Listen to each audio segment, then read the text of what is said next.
ஆப்கானிஸ்தானில் பெண்கள் மற்றும் குழந்தைகளுக்கு எதிரான குடும்ப வன்முறையை அனுமதிக்கும் சர்ச்சைக்குரிய புதிய சட்டத்தை தாலிபான் அரசாங்கம் அறிமுகப்படுத்தியுள்ளது.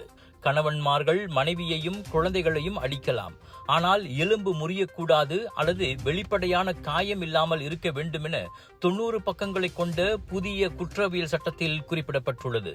குடும்ப வன்முறையில் கடுமையான காயம் ஏற்பட்டால் அதிகபட்ச தண்டனையே 15 நாட்கள் சிறைதான் என்பது அதைவிட மோசமாகும்.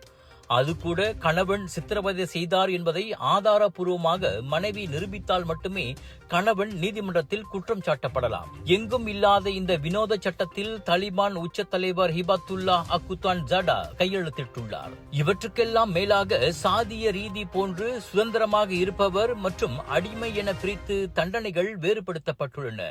ஏற்கனவே பெண்களை கல்வியிலும் சமூக அந்தஸ்திலும் மட்டம் தட்டும் தாலிபான் அரசின் இப்புதிய நடவடிக்கைக்கு உலகளாவிய எதிர்ப்பு கிளம்பியுள்ளது. மனித உரிமை அமைப்புகள் இதை வன்முறைக்கு வழங்கப்படும் சட்டப்பூர்வ அங்கீகாரம் என கண்டித்து வருகின்றன. அரசாங்க பல்கலைக்கழக அங்கீகாரத்துடன் வேலை செய்து கொண்டே படிக்க ஒரு அரிய வாய்ப்பு.